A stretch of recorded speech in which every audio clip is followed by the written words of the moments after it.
تیرو تبر کا برچیوں کا کارواں پھیلا ہوا، وہ دور تک لاشوں پر دشت بے امان پھیلا ہوا۔ سفر شام جس کا آغاز مدینہ، نقطہ عروج کربلا اور انجام شام ہے۔ 10 محرم کو حق اور باطل کے درمیان ایک ایسی جنگ چھڑ گئی جس میں بظاہر فتح باطل کی ہوئی، مگر قیامت تک حق سرخرو ہو گیا۔ یزید صرف ایک مورچہ جیتا تھا، لیکن وہ جنگ ہار چکا تھا۔ کربلا کے آخری شہید امام حسین ہیں۔ آپ بے پناہ بہادر اور شجاع تھے۔ حسین مظلوم ضرور ہیں مگر مجبور نہیں۔ حسین کی بہن جناب زینب ایک مقام بلند سے اپنے بھائی کی جنگ دیکھ رہی تھیں۔ اس مقام کو تل زینبیہ کہا جاتا ہے۔ آپ حسین ابن علی کے فرزند امام زین العابدین کے خیمے میں تشریف لائیں۔ سجاد سے زینب کا یہ کہنا کہ مولا جاگیے، غفلت سے آنکھیں کھولیے، لٹتا ہے کنبہ جاگیے، اٹھتے ہیں شعلے دیکھیے، جلتا ہے خیمہ جاگیے، اے باقی ذریت یاسین و طٰہٰ جاگیے۔ جناب سجاد بیماری کے باعث جنگ میں شریک نہ ہو سکے تھے۔ پھپھی سے سوال کرتے ہیں کہ بابا کہاں ہیں؟ آپ کہتی ہیں کہ سب شہید ہو گئے۔ آپ خیمے سے باہر آتے ہیں، آسمان کی طرف نگاہ اٹھتی ہے، فوراً سلام کرتے ہیں۔ جناب زینب پوچھتی ہیں بیٹا کس کو سلام کیا؟ کہا کہ میرے بابا کا سر نوکے نیزہ پر ہے۔ جب کربلا کے دشت سے نیزوں پہ سر لائے گئے، فتح عظیم الشان کے اعلان فرمائے گئے، باغوں کا رخ موڑا گیا، خیمے اتروائے گئے، قرآن کے سارے ورق شولوں پہ پھیلائے گئے، جلتی ہوئی موجوں کے دامن میں سفینہ آ گیا، عاشور کے سورج کے چہرے پر پسینہ آ گیا اور سورج غروب ہو گیا۔ تاریکی شب میں چاند بھی بادلوں میں چھپ گیا، وہ بھی اس منظر کی تاب نہ لا سکا اور شام غریباں کا اندھیرا چھا گیا۔ سامان گرفتاری ہے جو علیوں کے ابوا کے مددگاری ہے، کربلا میں ہے یہ فریاد کسی کی کہ برادر دوڑو، ارے کوئی چلاتی ہے عباس بلا بھائی دوڑو، کوئی کہتی ہے تڑپ کر میرے دل بھائی دوڑو، ارے مالوسی جاتی ہے بیٹا علی اکبر دوڑو۔ رسول کی نواسی علی کی بڑی بیٹی زینب کربلا کے صحرا میں بے آب و گیا جنگل میں جلے ہوئے خیموں کے درمیان عورتوں اور بچوں کو جمع کرتی ہیں، ان کے دلوں کو تسلی اور ڈھارس دیتی ہیں، اور اب اس لٹے ہوئے قافلے کی سپہ سالار بھی جناب زینب ہیں۔ آپ نے جس عزم راسخ، جذبہ، ایثار، ذوق جہاد، صبر و استقامت کا مظاہرہ کیا، اس کی تاریخ اسلام میں کوئی دوسری مثال پیش نہیں کی جا سکتی۔ آپ نے حسین ابن علی کے عظیم مقصد میں بھرپور ساتھ دیا اور شریکت الحسین کہلائیں۔ 11 محرم کی وہ صبح تھی جب اہل بیت کو کوفہ جانے کا حکم ملا۔ کربلا سے کوفہ کا فاصلہ 56 میل کا ہے۔ یہ فاصلہ بہت سرعت سے طے کیا گیا اور روایت کے مطابق قافلہ 11 محرم کی شام کو کوفہ پہنچ گیا تھا۔ مسجد حنانہ کوفہ کی قدیم مساجد میں سے ایک ہے اور یہیں پر شہداء کے سرہائے اقدس رکھے گئے تھے اور اہل بیت نے یہاں قیام کیا تھا، اور یہاں سے ابن زیاد کے دربار میں لے جایا گیا، جسے قصر دارالامارہ کہا جاتا ہے۔ قصر کو آراستہ کیا گیا اور ہر خاص و عام کو شرکت کی اجازت تھی۔ حکومت کی جانب سے اعلان کیا گیا تھا کہ امیر پر ایک خارجی نے خروج کیا ہے، اس کے مقابلے میں حکومت کو کامیابی ہوئی ہے۔ آج اس کے اہل و عیال کو گرفتار کر کے کوفہ لایا گیا ہے۔ بازار کوفہ سے قصر تک لوگوں کا ازدحام تھا۔ پتہ کے نقاروں پر چوٹ پڑ رہی تھی۔ جب اہل بیت کو ابن زیاد کے سامنے پیش کیا گیا تو اس نے جناب زینب سے مخاطب ہو کر کہا کہ سنتی ہو، یہ میری فتح کے شادیانے ہیں، یہ میری فتح کا اعلان ہے۔ شادیانے خاموش ہوئے۔ اذان کی آواز گونجی۔ آپ نے کہا، ذرا غور سے سن ان الفاظ کو، یہ میرے بھائی کی فتح کا اعلان ہے۔ شادیانے بند ہو جائیں گے لیکن یہ اذان تا قیامت گونجتی رہے گی اور میرے بھائی کی حقانیت اور اصول پسندی کی یاد دلاتی رہے گی۔ اس نے جناب زینب سے مخاطب ہو کر کہا کہ خدا نے تمہارے بھائی کو قتل کیا اور تمہیں رسوا کیا اور تمہارے دعوے اور جھوٹ کو آشکار کر دیا۔ جناب زینب نے اس وقت خطبہ ارشاد فرمایا، شکر ہے خدا کا جس نے ہم کو بزرگی اور کرامت عطا فرمائی، اپنے نبی محمد صلی اللہ علیہ وسلم کی وجہ سے پاک کیا اور ہم کو ہر نجاست و ناپاکی سے جو حق پاک کرنے کا تھا پاک کیا، اور عنقریب فاسق رسوا اور ذلیل ہوگا اور فاجر جھوٹا ہے۔ ابن زیاد نے کہا، تم نے دیکھا کہ خدا نے تمہارے بھائی حسین سے کیا سلوک کیا؟ جناب زینب نے فرمایا کہ میں نے سوائے نیکی اور خیر کے اور کوئی چیز خدا کی جانب سے نہیں دیکھی۔ ہم اہل بیت کے لیے اللہ نے شہادت مقدم فرمائی، وہ لڑے اور شہید ہو گئے۔ تجھے ایک دن خدا کے سامنے جواب دینا ہوگا، اس دن کے لیے تیار ہو جا۔ افسوس تو عارضی قوت و اقتدار کے نشے میں چور ہے، تیری یہ حکومت اور سلطنت دنیا زائل ہونے والی چیز ہے۔ حسینی انقلاب نے کوفے کے اس قصر کو رہتی دنیا تک کے لیے زمین بوس کر دیا جو آج ہماری نظروں کے سامنے ہے۔ جناب زینب کے کوفے میں اس خطبے کے بعد لوگوں کو حقیقت کا علم ہوا۔ دراصل یہ قیدی باغی نہیں بلکہ اہل بیت رسول ہیں۔ ابن زیاد کو کوفے میں بغاوت کا خطرہ محسوس ہوا تو اس نے قافلے کو جلد از جلد شام روانہ کر دیا۔ کوفے سے شام جانے کے دو راستے ہیں، لیکن اہل بیت کو طویل اور آبادی سے دور الجزیرہ والے راستے سے لے جایا گیا تاکہ کسی مزاحمت کا سامنا نہ ہو۔ اس راستے کا فاصلہ 1350 کلومیٹر ہے اور یہ مسافت 18 دن میں طے کی گئی۔ اہل بیت کو کوفے سے تکریت، موصل، تل افر، سنجار، نصیبین، راس العین، رقہ، حلب، قنصرین، کفرتاب، ہمس اور ببلک سے دمشق پہنچایا گیا۔ اس راستے میں اہل بیت نے مختلف مقامات پر قیام کیا، مگر شام کے شہر حلب کو ایک خصوصی اہمیت حاصل ہے۔ حلب ملک شام کا سرحدی شہر ہے جسے الیپو بھی کہا جاتا ہے۔ یہ عراق کی سرحد رقہ سے نزدیک ترین شہر ہے۔ اہل بیت نے دیر کے مقام پر ایک چھوٹی خانقاہ میں قیام کیا تھا جس کا نام ماروت و مروسا تھا، اور یہ جبل غربی کے قریب اوجان کے ساتھ نہر قزیق کے سامنے واقع ہے۔ یہاں پر سر امام حسین کو ایک پتھر کے اوپر رکھ دیا گیا۔ سر اقدس سے خون کے چند قطرے اس پتھر پر گرے اور جذب ہو گئے۔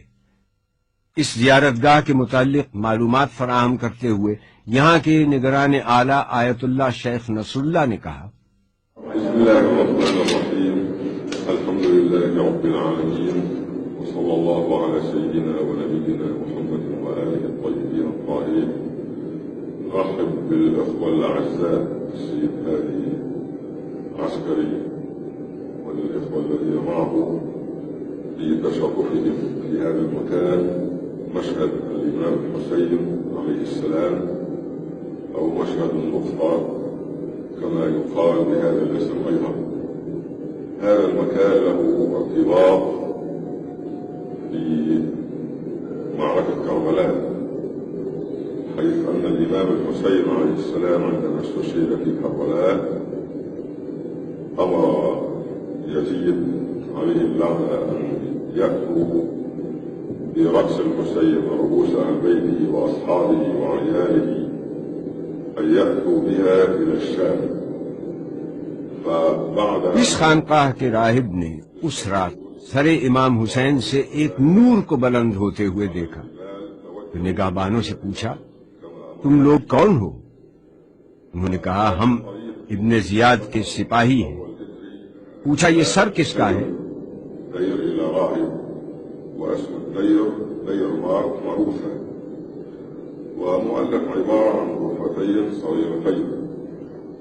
راہب نے یہ سوال کیا، کیا ہے اس کا نام؟ فرمایا، فاقہ کش وطنابارہ تشنکام، مقتول نیزہ و تبر و خنجر و حسام، جس کو ملانا پیاس میں پانی کا ایک جام، بے گور و بے کفن جسد پاش پاش ہے، سر یہاں ہے کربلا معلی میں لاش ہے۔ یہ حسین ابن علی کا سر ہے جو فاطمہ بنت رسول اللہ کا بیٹا ہے۔ نے کہا، تمہارے نبی کا نواسا؟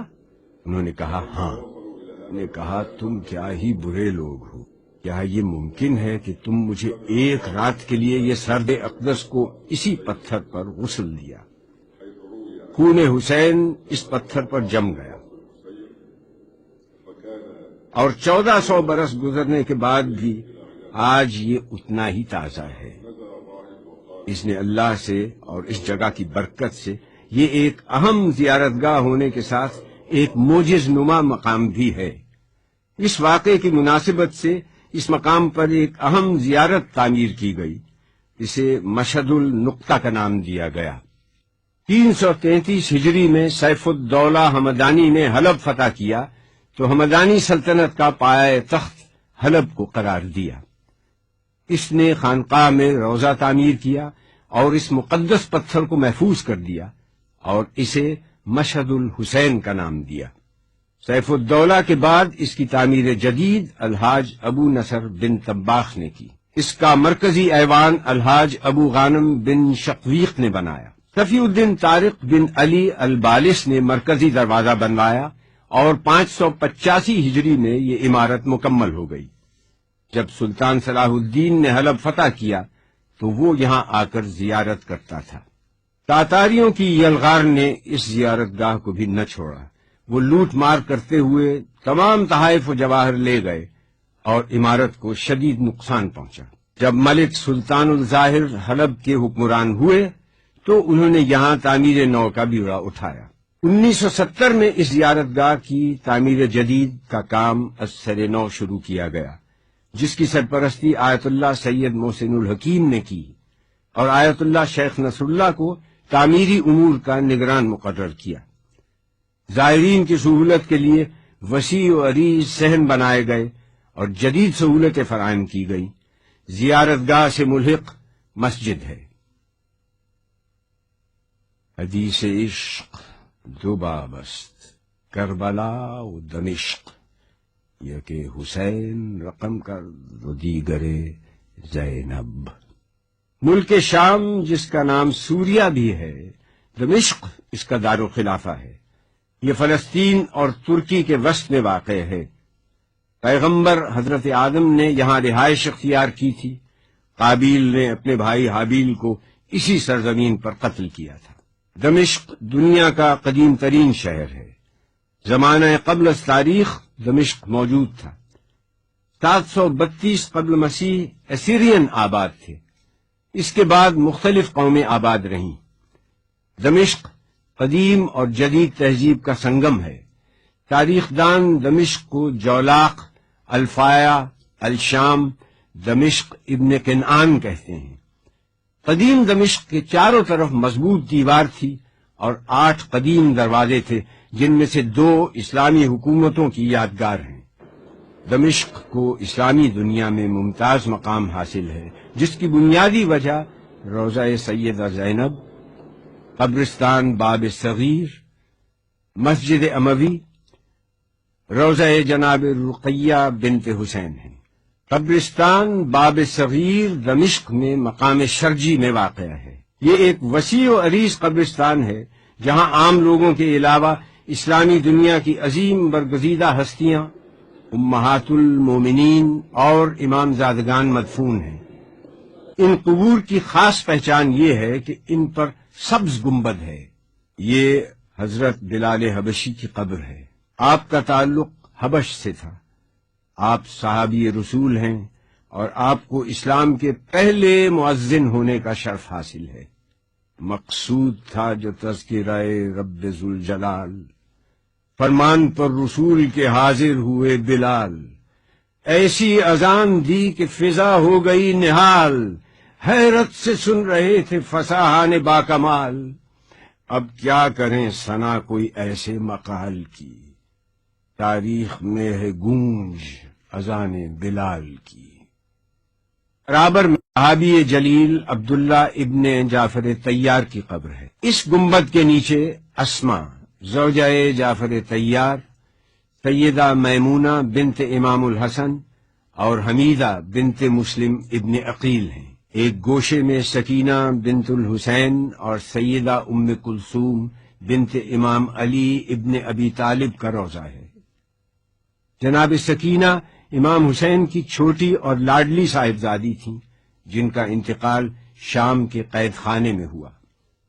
ننھی سی کہاں قبر بناؤں میں تمہاری، چادر بھی نہیں جس کا کفن دوں تمہیں واری، پردیس میں کی تو نے قضا ہے میری پیاری، کیا آخری خدمت کرے ماں درد کی ماری، پوشیدہ تہ خاک جو تن ہوگا تمہارا، یہ خون بھرا کرتا ہی کفن ہوگا تمہارا۔ جناب ام کلثوم علی ابن ابی طالب کی چھوٹی بیٹی ہیں۔ آپ جناب زینب کے ساتھ مدینے سے کربلا، کوفہ اور شام میں برابر کی شریک سفر رہیں۔ یہ روضہ امام زادہ سید عبداللہ کا ہے۔ آپ امام زین العابدین کے فرزند ہیں۔ دو ازواج رسول کے روضے بھی اسی قبرستان میں ہیں۔ ام حبیبہ کی قبر مبارک یہ ہے۔ آپ کا اصل نام رملہ ہے۔ آپ کا انتقال 44 ہجری میں ہوا۔ آپ پاکیزہ ذات، عمدہ صفات اور سخاوت کرنے والی بلند ہمت خاتون تھیں۔ یہ ام سلمہ کی قبر مبارک ہے۔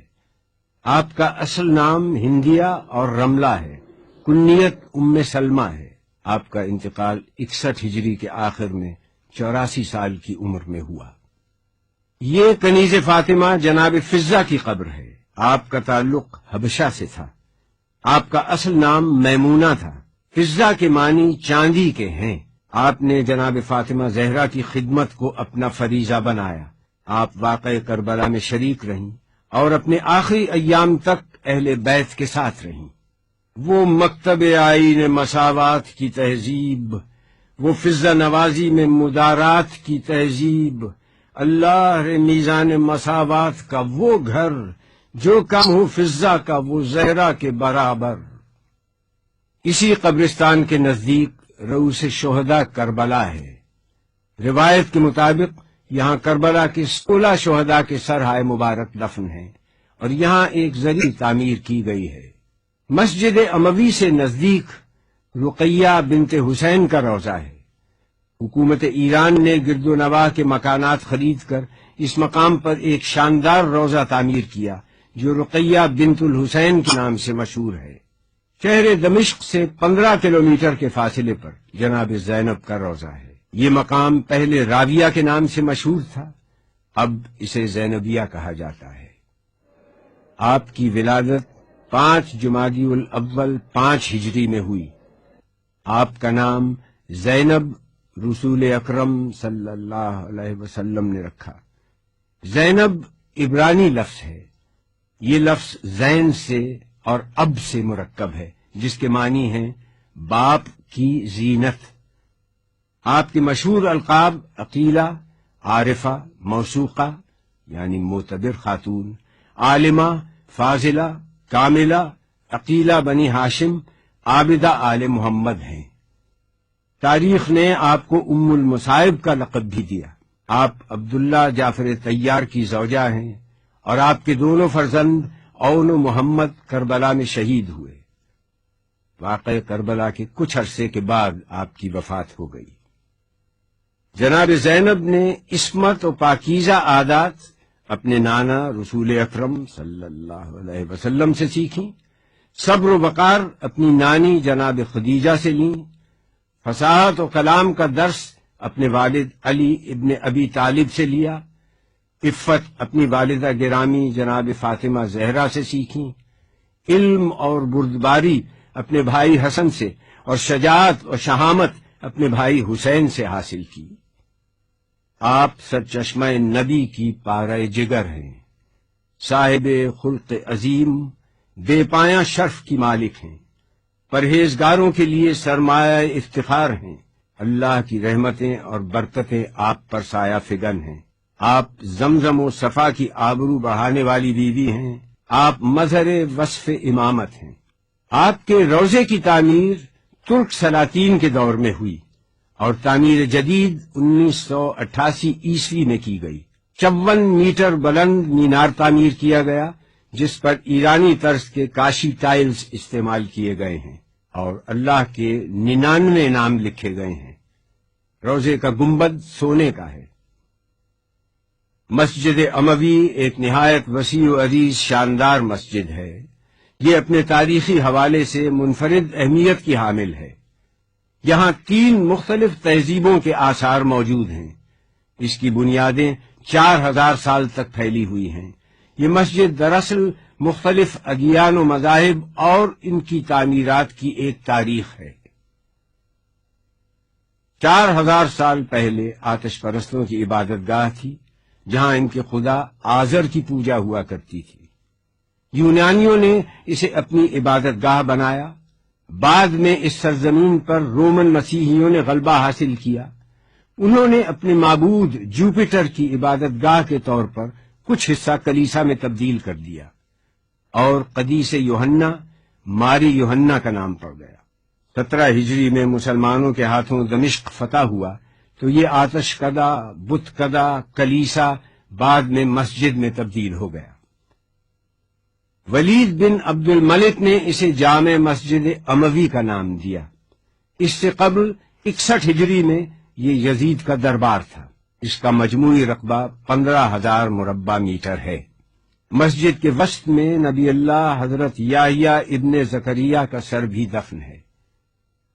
مسجد اموی سے ملحق کھنڈرات کا ڈھیر آج بھی موجود ہے۔ یہ یزید ابن معاویہ کا محل ہے جہاں وہ رہتا تھا۔ ماضی میں ظلم و استبداد کرنے والی حکومتوں اور جابر حکمرانوں کا ذکر اب ان زمین بوس کھنڈرات تک محدود ہے، وہ بھی اس لیے کہ اگر آج دنیا میں کہیں بھی ظلم و جور ہوگا تو ان حکمرانوں کا انجام بھی اس سے مختلف نہیں ہوگا۔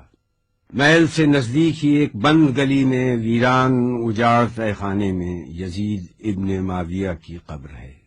ہیں زیر زمین صاحب تخت و علم و تاج، جو صاحب نوبت تھے نشاں ان کے نہیں آج، جو شاہ کے شاہوں سے صدا لیتے رہے باج، وہ بعد فنا آپ کفن کے رہے محتاج۔ جب اہل بیت کا قافلہ دمشق پہنچا تو ان کو ایک تاریک زندہ میں قید کر دیا گیا۔ جب قیدیوں کو خانہ زندہ میں شب ہوئی، بچوں کو مارے خوف کی حالت عجب ہوئی، گھٹ گھٹ کے دختر شہدین جاں بلب ہوئی، مستر کمال بنت امیر عرب ہوئی، آفت کا سامنا تھا نئی واردات تھی، زہرا کی بیٹیوں پہ قیامت کی رات تھی۔ یہ شام کا قدیمی بازار حمیدیہ ہے۔ اہل بیت کو دربار یزید میں اس بازار کی تنگ گلیوں سے گزار کر لایا گیا۔ ہزاروں کا مجمع تھا۔ یزید کی خوشنودی حاصل کرنے کے لیے اہل بیت کو مقررہ وقت سے قبل پہنچا دیا گیا، جس کی وجہ سے اہل بیت کو داخلی دروازے پر کئی گھنٹے تک روک دیا گیا، اور اسی مقام کو باب الساعت کہتے ہیں۔ دربار میں داخلے کے 7 دروازے ہیں. ایک دروازے سے دوسرے دروازے تک 2 رخا فوجیں کھڑی تھیں. یزید کے سپاہی جلالت اور شہنشاہیت کی نشانی بنے مسلح کھڑے تھے. جب اہل بیت 7ویں دروازے پر پہنچے اور جناب زینب نے دربار کو دیکھا تو آپ بیٹھ گئیں. کہہ دو مجھے دربار میں حاکم نہ بلائے، خلقت کو دوبارہ نہ میری شکل دکھائے. گر قتل ہو منظور تو قاتل یہیں آئے، موجود ہوں خنجر میری گردن پہ پھرائے. فکر غم و اندوہ سے آزاد ہو زینب، سر تن سے جدا ہو تو بہت شاد ہو زینب. اہل بیت دربار میں داخل ہوئے تو پہلے آیا گیا. اس مقام کی پہچان کے لیے اس جگہ کے اطراف میں لکڑی کے کٹہرے بنا دیے گئے ہیں. یہ وہ جگہ ہے جہاں یزید بیٹھا تھا. اہل بیت کو یزید کے سامنے پیش کیا گیا. یہی وہ مقام ہے جہاں جناب زینب نے خطبہ ارشاد فرمایا تھا. یزید سے اہل بیت کا تعارف کروایا گیا. اس نے پوچھا یہ کنیزوں کے حلقے میں کون مغرور عورت بیٹھی ہے؟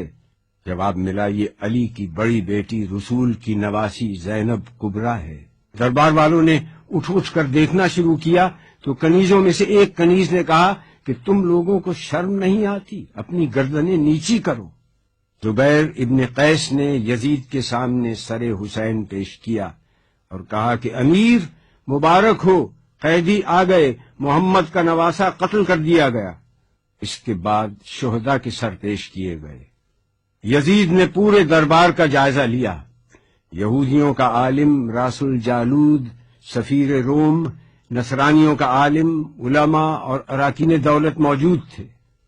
اس نے سورہ آل عمران سے اس آیت کو پڑھا، خدا جس کو چاہتا ہے ملک دیتا ہے اور جس سے چاہتا ہے ملک لے لیتا ہے، جس کو چاہتا ہے عزت دیتا ہے، جس کو چاہتا ہے ذلت دیتا ہے. جناب زینب نے یزید کو مخاطب کر کے کہا کہ آیات کو اپنے مطلب کے لیے استعمال مت کر. اس وقت تیرا اس آیت کو پڑھنے کا کیا محل ہے؟ اس کے بعد آپ نے اپنا تاریخ ساز اور عہد آفرین خطبہ ارشاد فرمایا. شروع کرتی ہوں اللہ کے نام سے جو رحمان و رحیم ہے. ساری تعریف عالمین کے رب کے لیے ہے. میں ستم دیدہ سہی مگر تعریف تیرے لیے. میرا گھر تباہ سہی مگر حمد تیرے لیے. میرا خاندان کشتہ راہ وفا سہی مگر بندگی تیرے لیے. اور درود و سلام میرے نانا پر. آپ نے جیسے ہی خطبے کا آغاز کیا دربار والوں نے پہچان لیا کہ جس بات کو چھپایا جا رہا تھا اب وہ بات آشکار ہو گئی. ہر طرف سرگوشیاں شروع ہو گئیں. ہاں برا انجام ہے ان لوگوں کا جو اللہ کی آیتوں کی تکذیب کریں اور جو اللہ کی آیتوں کا مذاق اڑائیں. کیوں یزید تو نے اللہ کے قول کو بھلا دیا؟ اللہ کا قول یہ ہے کہ کافر یہ گمان نہ کریں کہ ہم نے جو ان کو مہلت دی ہے وہ اس لیے دی ہے کہ ان کا زمانہ ہمیں پسند آیا ہے یا نہیں. یہ مہلت اس لیے ہے کہ وہ گناہ پر گناہ کیے جائیں تاکہ عذاب زیادہ ہو. کیا یزید تو گمان کرتا ہے کہ یہ ملک ہے نہیں یہ مہلت ہے؟ کیا تو یہ سمجھتا ہے کہ تیری یہ حکومت ہے، تیرا اقتدار ہے اور ہمارے لیے کوئی راہ نہیں اور تو نے ہم کو در بدر پھرا کر اپنے جبروت کا اعلان کیا؟ یہ غلط ہے. ہاں یزید ایسا ہوا کہ ہم شہر بشہر پھرائے گئے. ہم کو لوگوں نے دیکھا کہ ہمارے سروں پر چادریں نہیں تھیں. یہ سچ ہے مگر تم سے اور کیا توقع ہوتی جس کا گوشت پوست اگا ہے شہیدوں کے لہو کو پی کر. اور تو کیوں جلدی نہ کرتا ہماری شہادت پر؟ کیونکہ تیری نگاہ بغض، نگاہ عداوت ہمارے گھرانے پر لگی ہوئی تھی. کس کا لشکر کمزور ہے یہ تو جان لے گا. میں دیکھ رہی ہوں کہ تو میرے خطبے کو روکنا چاہتا ہے. تو کسی اور کام میں مصروف ہے. ہاں اب جتنی تجھ میں ہمت ہے ستم اور کر لے. یزید تو ہم کو ڈراتا ہے. اس کی قسم جس نے ہمارے گھرانے میں نبوت دی، اس کی قسم جس نے ہم کو کتاب سے سرفراز کیا، تو ہمارے مقصد کو پا نہ سکا، اب تو ہمارے ذکر کو قیامت تک نہ مٹا سکے گا۔ تو یہ نہ بتلا سکے گا کہ آل محمد کس غرض کے لیے قربانی دے رہے تھے۔ اب تیری رائے میں فتور آ چکا ہے، تیرے دن گنتی کے رہ گئے، اب تیرا مجمع منتشر ہونے والا ہے۔ تاریخ سے ثابت ہے کہ آپ کی یہ پیشین گوئی چند دن بعد ہی پوری ہو گئی، جب شام کے قید خانے میں حسین کی ایک بچی کا انتقال ہو گیا اور اراکین دولت شام یزید کے سامنے صفارا ہو گئے اور شام میں بغاوت کا آغاز ہو گیا۔ میں دعا کرتی ہوں اللہ سے کہ جس نے ہم کو سعادت و شہادت عطا کی، اسی طرح سے ہم کو وراثت ارضی نصیب ہو، اسی طرح سے ہم کو خلافت ارضی بھی ملے، اور اسی طرح سے ہم اس کی بندگی میں کامیاب رہے۔ جناب زینب کا خطبہ اس آیت پر ختم ہوا جس کی ابتدا میں تلاوت کی گئی، جس کا ترجمہ ہے کہ اللہ ہی ہمارے لیے کافی ہے، وہی ہمارا سہارا ہے۔ سلام ہو خدا کی راہ میں جہاد کرنے والی پر، دین کے سب سے بڑے پیشوا کی سیادت ماں بیٹی پر، خدیجہ کبریٰ کی ابدی یادگار پر، علی مرتضیٰ کی دختر پر، فاطمہ زہرا کی زندگی کے جوہر پر، غریب الوطن پر، اسیر مہن پر۔ آپ کی خدمت میں سلام، ہزاروں درود و سلام۔ ترجمان سیرت آل با زینب ہوں، شارح احکام دین